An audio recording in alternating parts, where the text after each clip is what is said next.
Hey everybody, welcome back. This is Stone J with Ankh Homestead, and this is intro to the Ankh Homestead part 2. This is where I take you outside and show you what I've got to work with. If it's a little shaky, it's because I tried that selfie stick, and it's just so damn uncomfortable. We'll be going we'll be going with handheld from now on, unless it's on a stand in the house. But I'll show you a little bit of my view. That's my view, pretty much all the way around the property. But I'll show you what we've got to work with. I'm going to turn this thing around and let you see. Wow, I can actually see. I'm out of the sun now. Anyway, all right, so there's my view. You know, look at this. Homestead. Oh, new house, all of that's new house, homestead, new house. They're taking over. Anyway, so I've got these old apple trees. Like I said in the intro, this used to be apple land. I've got a dozen of these old apple trees, and they're at least 75 years old, if not older.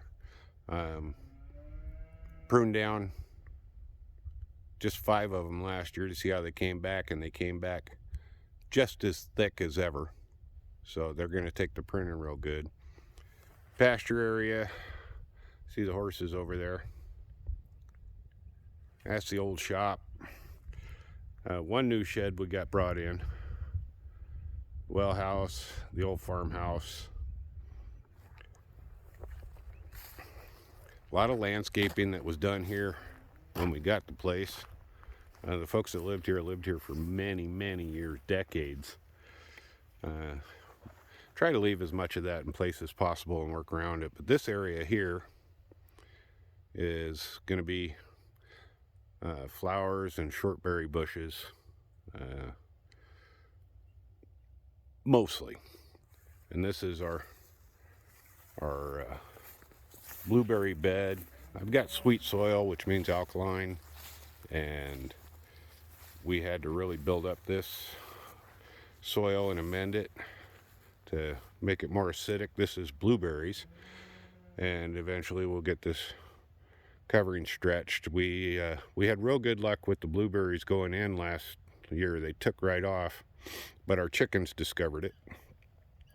So the bird netting is more for that than any other kind of critter. This old shop, no insulation. Doesn't really leak, but there's zero insulation on it. But it's a fantastic shop. Couple old junk mowers we use for parts. And I'll show you one of the things that comes with buying an older place. Now, there's the deck. I'll show you that in a second. Something I want to point out. But this old homestead had, there's some broken bits of trim and some rot. And this is a perfect example. We tried to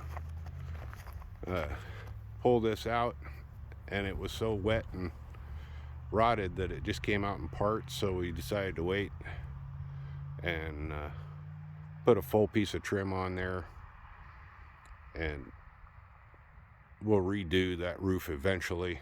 Someday I'd like to turn the roof so it's facing south with the tip and put solar on it. All the critters came out to say hi. Scrap metal we've collected from around the property, cleaning up. Those old freezers, that's a project that you'll see eventually. But I'll show you this over here on the, oops, that's a finger. On my deck, these raised beds were salvaged off a job site that my housemate was working at, and the owner was just going to toss them out. There's these 3 plus 2 more. He was just going to take them to the dump. But I put these 3 up on the deck, and this will be mostly a kitchen and herb garden. We can come right out the door and get fresh herbs for cooking and fresh salads for dinner for that day. And they fit perfectly to where there's that gap right, where is it? There's a gap right there, and the sidewalk goes out to a concrete patio. You can see there, I've got a table out there. Eventually I'll put a gazebo over that patio, and there's a small fire pit over there.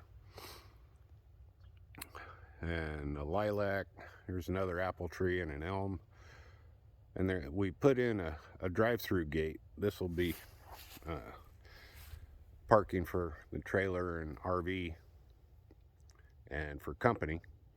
But except for a small area of grass here and underneath the clothesline, this is going to be almost nothing but flowers and herbs and medicinals and nuts.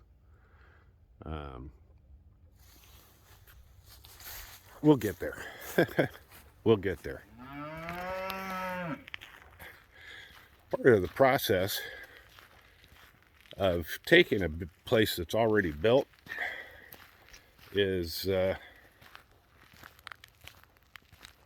not only do I have the advantage of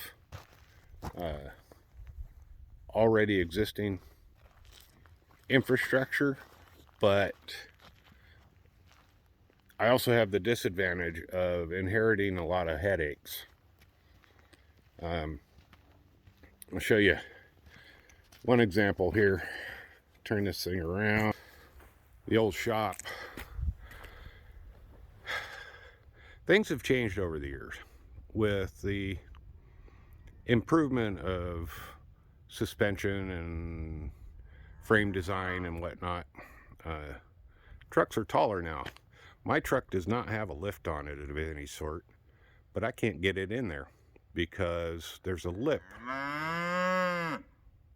And the distance from the concrete floor of the shop to the top of that garage door is just enough of a lip that I'm about 2 to 3 inches too tall to get my truck in there.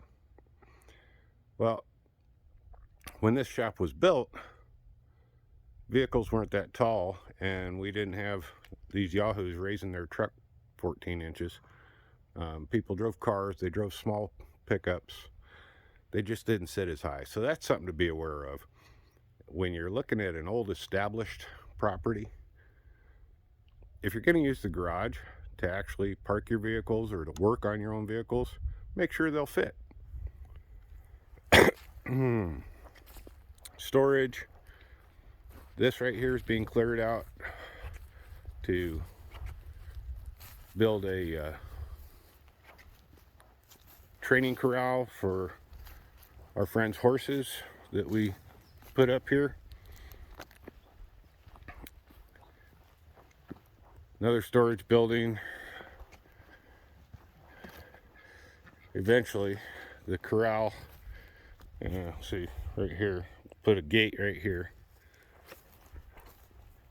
And then we'll open this up and put a gate. Hi, sheep. Here's the barn. I don't know about you, but I'm looking at this barn and I'm thinking it was designed to be lofted. So another project is to add on either side, right here and right here, add another pair of stalls and bring it down to the end. And then when I can afford lumber, loft that thing, because I can get 3 to 4 ton of hay up in there instead of storing it outside under tarps like we do now. And then we can put barn doors in and hello, what are you doing? Hey, leave that sheep alone. So, kind of give you an idea of the existing infrastructure that I'm working with here. Pallets, always pallets, pallets, pallets, pallets, and you can see right along here we have access to an irrigation grid.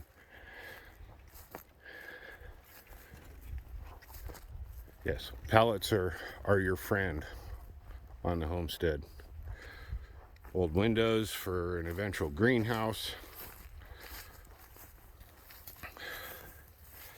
This setup here is going to be blackberries.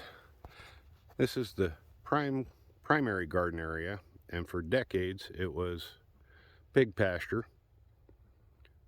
We've spent a couple of years working that to get the soil to where you could actually do something with it, but it's prime soil. A couple more apple trees. Pallets for compost and storing cardboard for ground cover.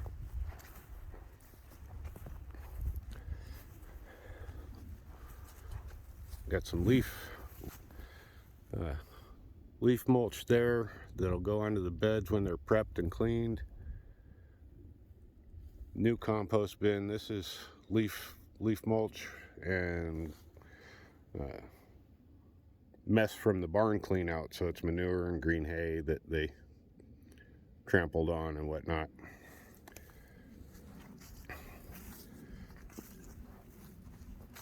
Need to get an outdoor, like a loafing shed, built up for all of my outdoor equipment. Got a big bonfire pit there that we put in. We like to sit out there and on the summer nights and have bonfires. Another apple tree in a storage building.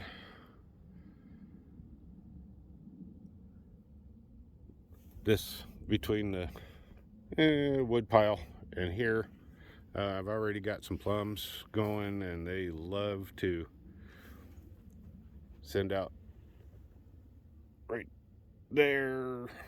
They love to send up new sprouts from their roots, and I'm gonna let them go. But this will all be tall berries eventually: raspberry, blackberry, elderberry, those type of things around the primary food garden. So that's the tour. I hope you like the view as much as I do. Gosh, it's just gorgeous. Sorry for the shaky, but you know, that's just how it is. Anyway, that's intro to Ankh Homestead part 2. You see what I have to work with and a few of the ideas. Now I got to go get some chores done before I get myself into trouble. Thanks for stopping by. Take care. Bye.